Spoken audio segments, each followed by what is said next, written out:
Sophie Cunningham didn't even get invited to the WNBA All-Star three-point contest in Chicago, despite having the second highest three-point shooting percentage in the entire league.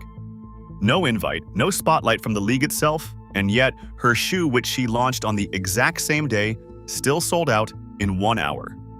Meanwhile, Aja Wilson, the reigning most valuable player who called herself the face of the WNBA, is watching her Nike signature shoe sit in the bargain bin months after launch. Same league, same summer, two completely different results. So what actually separates a sellout from a clearance rack? It's not what you think, and Nike already made their decision. Why is Wilson so jealous of Sophie? Let me know down in the comments below.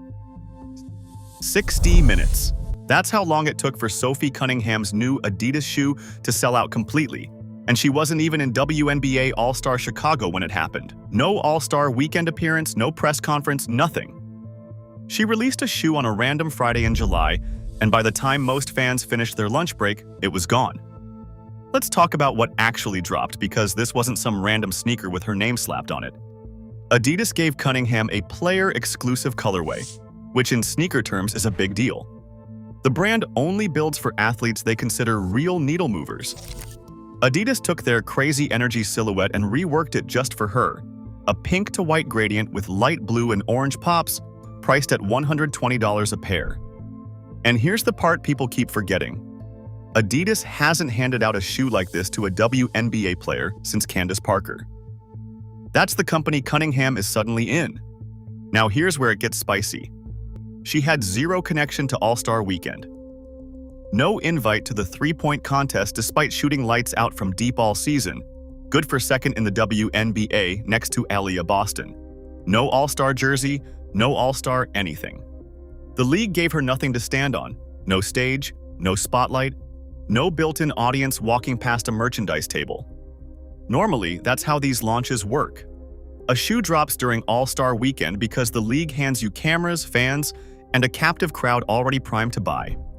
Cunningham had none of that machinery working for her, and the shoe still moved in an hour. So if the league didn't build that demand, something else did. And that something else is pretty easy to trace once you look at her year. It's the pointing meme she's been doing with fans everywhere she goes. It's her appearance at UFC 329 in Las Vegas as an honorary ring girl during a Max Holloway and Conor McGregor main event. It's the national podcast circuit where she's been talking openly about protecting women's sports.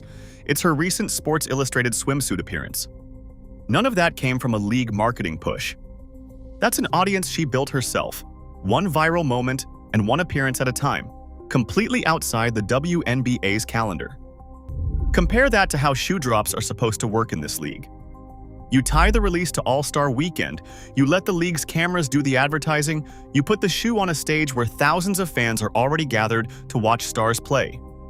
That's the formula every brand has leaned on for years because it's safe, it's predictable, and it works.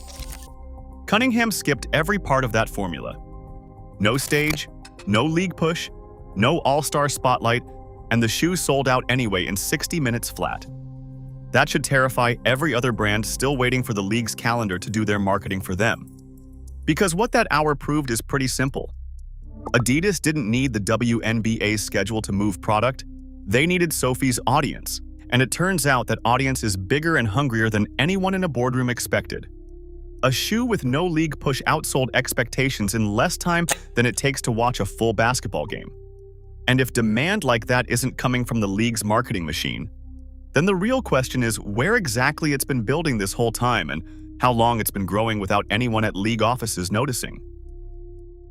How does a bench player's hand gesture turn into a UFC contract, a national podcast tour, and a nickname like America's Girl?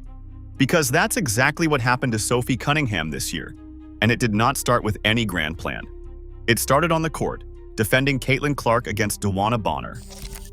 Bonner told her to stop pointing at her, and Cunningham kept doing it anyway for a full 22 seconds straight, drawing technical fouls for both of them.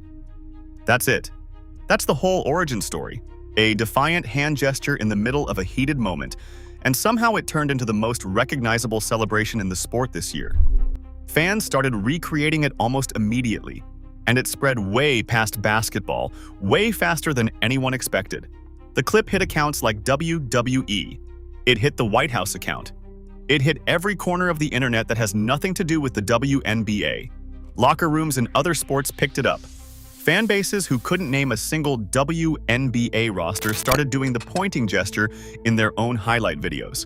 That's the part that should stop you, because memes from women's sports almost never cross over into other leagues like that, and this one did it in weeks, not months. Skeptics called it a gimmick, said it would fade in a week like every other viral sports moment does. Most memes die that fast, so it wasn't a crazy thing to assume. Instead, she showed up at UFC 329 in Las Vegas as an honorary ring girl for Holloway vs. McGregor, and that invite wasn't even planned in advance. She was attending her first live UFC event, mentioned to Dana White that she'd want to walk a card, and about 8 minutes later, she was doing it for real. White has since said he loves Cunningham and that they've built a relationship out of it, which tells you this wasn't some one-off publicity stunt from the UFC side either. Hours after Max Holloway won that night, Cunningham walked into the octagon and did the pointing gesture with him right at center ring, in front of a global fight audience that has zero overlap with typical WNBA viewers. UFC commentator John Anik introduced her on air as Caitlin Clark's on-court enforcer, which is wild when you think about it, a basketball nickname getting broadcast to a UFC pay-per-view crowd.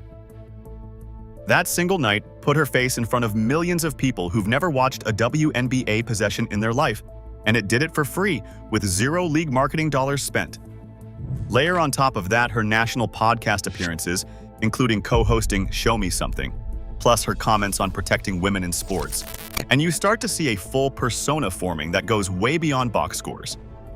She's talked openly about believing it's common sense to protect young girls in sports, saying she feels strongly about that stance, and comments like that travel to audiences who couldn't care less about her plus-minus in a random June game. That's a real person with a real position, and it's part of why people beyond basketball fans started paying attention to her. So the meme was never a gimmick. It was free marketing that no league invite, no all-star selection, and no front office campaign could have ever bought her, and it built an audience that showed up the second Adidas put a shoe on shelves, which makes what's happening over at Nike right now even harder to explain away. Show your love for Sophie by commenting on this video and dropping a like. How funny would it be for a signature shoe from a four-time MVP to be sitting on a bargain rack, marked down like last season's clearance item nobody wants? That's the A1, A'ja Wilson's Nike shoe, months after launch. Nobody expected that image back when this thing dropped. Let's talk about how it started, because Wilson's shoe didn't launch quiet like Cunningham's did. Nike put real weight behind the A1.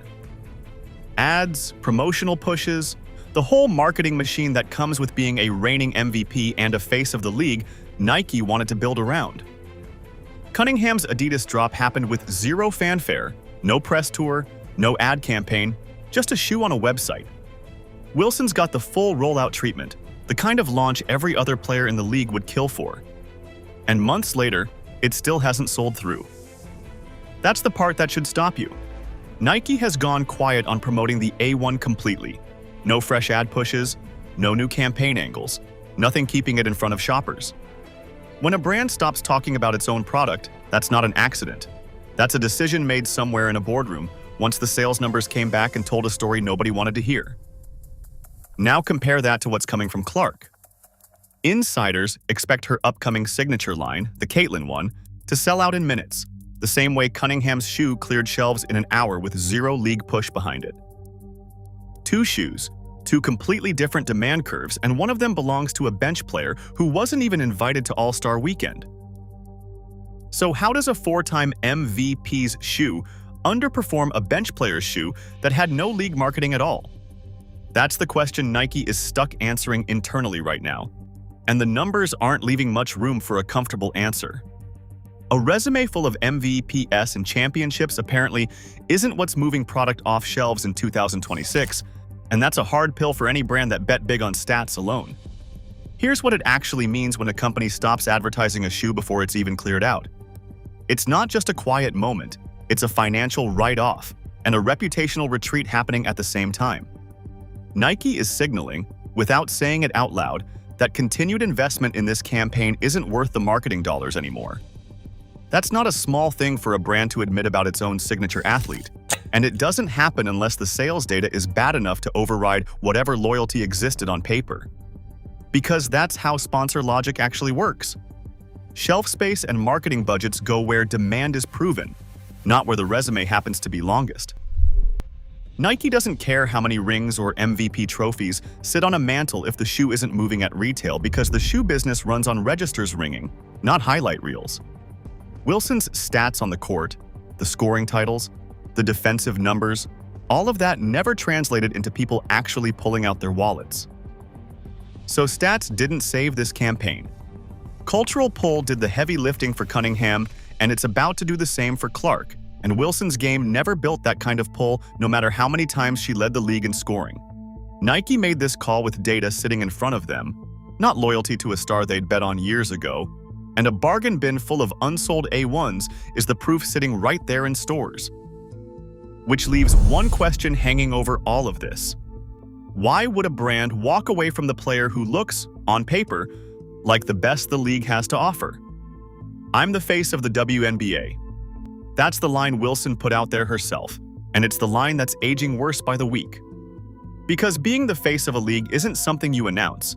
It's something the audience decides for you, and right now the audience is voting with their wallets for Cunningham and Clark instead. So let's actually trace how we got here, because this didn't start this summer. It goes back years. Back when Clark was still in college tearing up every scoring record in sight, Wilson threw out the line that Clark hadn't won a national championship, like that erased everything else happening on the court. It read as a knock, not an observation, and fans noticed the timing of it right as Clark's popularity was exploding nationally. Then came the hot mic moment, caught saying Clark was getting attention because she's privileged. Analysts replayed that clip for weeks, because there's no version of that comment that sounds good coming from a fellow professional. Then a full month went by where Wilson kept poking at Clark's rookie season, needling her performance publicly, while at the same time playing victim about not having her own shoe deal yet, despite one already being in the works behind the scenes. That combination is what stood out to people, complaining about missing something she already had lined up, while also spending real energy running down a rookie having one of the best debut seasons in league history. Then the Time Athlete of the Year award happened, and in an interview, Wilson chalked Clark's win up to a race thing. That comment drew heavy backlash online almost instantly, because it dismissed an entire season of record-breaking performance in one sentence. And on a podcast more recently, Wilson admitted that certain players intentionally go hard on Clark specifically whenever they play her. That's not a boast. That's a confession, an admission that targeting one player has become part of the game plan across the league. Now, connect that pattern to what's happened inside her own locker room. The Aces have seen veterans and players walk out the door. A real exodus that doesn't happen around players who build trust with their teammates. When multiple experienced players choose to leave rather than stay, that's not bad luck. That's a locker room sending a message about leadership. Compare all of that to Cunningham, who's been out there publicly defending Clark in interviews and on the court. The same energy that turned into that whole pointing meme saga in the first place. One player builds trust by standing up for her teammate in real time. The other builds a highlight reel of jealousy that keeps getting longer every year. That contrast is exactly what sponsors are watching closely right now, whether they say it out loud or not. Because sponsors don't just buy stats anymore, they buy personality risk right alongside it. A player's scoring average tells you what happens on the court, but a brand has to think about what happens when a camera catches that same player off the court, in an interview, on a hot mic, on a podcast. Wilson's public record at this point reads like a liability file, one incident after another, and none of it isolated enough to write off as a one-time bad moment. And that's exactly where this stops being about attitude and starts becoming about actual money, because brand risk doesn't stay abstract for long. It shows up in ad budgets pulled, in shoes left on shelves, in campaigns that quietly disappear instead of getting renewed. Brands price personality now the same way they price scoring average, and Wilson's file just got expensive. Cunningham and Clark aren't landing deals because they win games. Plenty of players win games and never sniff a shoe launch.